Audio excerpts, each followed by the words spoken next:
BJP की ये bumper जीत, ऐतिहासिक जीत हुई है उत्तर प्रदेश में। इस पर बात करने के लिए हमारे साथ केंद्रीय मंत्री स्मृति ईरानी जल्द जुड़ेंगी, लेकिन उससे पहले प्रधानमंत्री मोदी की अगुवाई में ये जो जीत उत्तर प्रदेश में बीजेपी ने हासिल की है, इस जीत के क्या है मायने, आइए देखते हैं हमारी ये रिपोर्ट।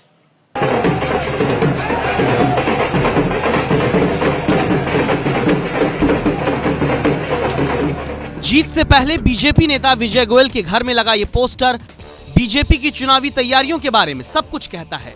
नतीजों से अब आने वाले कल की राजनीति बदल जाएगी, संसद से सड़क तक। इस जीत के मतलब कुछ इस तरह समझे जा सकते हैं। विजय हुई है भारतीय जनता पार्टी की, वो विजय आने वाले दिनों में देश की राजनीति में से जातिवाद, परिवारवाद और तुष्टीकरण तीनों की राजनीति का अंत करेगी और एक नया युग देश की राजनीति में पॉलिटिक्स ऑफ परफॉर्मेंस का होगा। देश में 2014 लोकसभा चुनाव वाली मोदी लहर अब भी बरकरार है। नोटबंदी से नाराजगी की बात जड़ से खत्म हो गई है। बीजेपी ने अपने परंपरागत वोट बैंक में दलित पिछड़ों के बड़े हिस्से को मजबूती से जोड़ लिया है। इस जीत के बाद बीजेपी राज्यसभा में मजबूत हो जाएगी, राष्ट्रपति चुनाव में भी मोदी की ताकत बढ़ जाएगी और सबसे बड़ी बात ये 2019 के लिए मोदी मजबूत होकर उभरे हैं। मायावती जी ने जो ईवीएम पर टिप्पणी करी है, मैं इनकी मनस्थिति समझ सकता हूं। मोदी सरकार के कामकाज के खिलाफ अब तक कोई नाराजगी नहीं दिख रही। समाजवादी पार्टी और बीएसपी को ये जीत बहुत ज्यादा कमजोर कर देगी। इतना कि 2019 में भी उन्हें 2014 और 2017 का डर सताता रहेगा।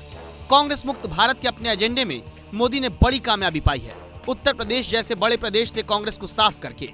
अमेठी और रायबरेली दोनों सीटों की बात करना चाहता हूं। भारतीय जनता पार्टी 10 सीट में से 6 सीट जीतने के कगार पर आ चुकी है। बहुत बड़ी मार्जिन हो रही है। हमारे लिए ये बहुत आनंद का विषय है, क्योंकि 2014 के चुनाव में ये 2 सीटों पर हमारा परिणाम अच्छा नहीं था। वहां पर भी हम इम्प्रूव कर लगभग बहुमत पाए हैं। भविष्य में 2019 के लिए गैर बीजेपी दलों का एक बड़ा गठबंधन देश में सामने आ सकता है। आम आदमी पार्टी को राष्ट्रीय राजनीति में उभरने से रोक दिया है।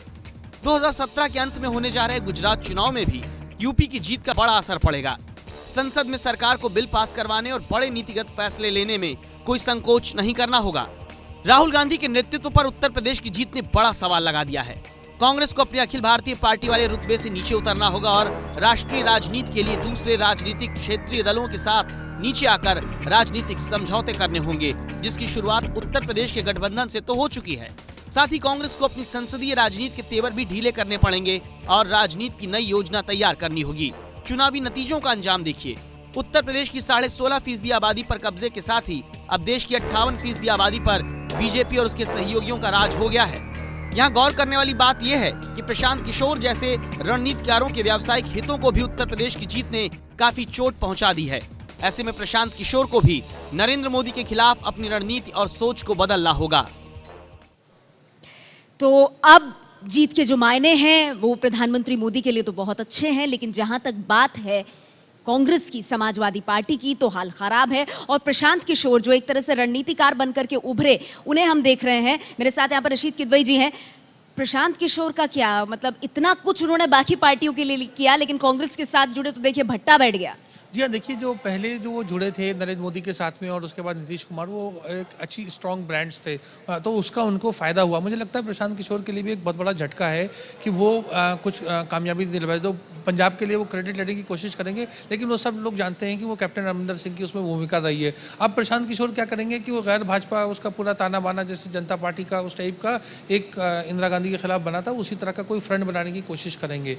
और मुझे लगता है प्रशांत किशोर इस मामले को आसानी से छोड़ेंगे नहीं, क्योंकि राहुल गांधी की उनके ऊपर डिपेंडेंस बहुत ज्यादा है। नहीं, लेकिन जो हम बार बार कहते हैं कि राहुल गांधी जिसके साथ जुड़ते हैं, कांग्रेस जिसके साथ जुड़ती है, उनका हश्र अच्छा नहीं होता, वही लग रहा है अब होता हुआ। दिखाई तो वैसे ही देता है, लेकिन जहाँ तक प्रशांत किशोर की बात है, प्रशांत किशोर अच्छे मार्केटिंग के आदमी हैं, लेकिन उनको वो मार्केटिंग करने के लिए प्रोडक्ट चाहिए। अच्छा प्रोडक्ट था तो वो मार्केटिंग कर पाए। राहुल कोई प्रोडक्ट तो है ही नहीं। चलिए ठीक है, तो प्रशांत किशोर की भूमिका और उनके जो कार्यभार रहा उसको भी लेकर के सवाल उठते हैं।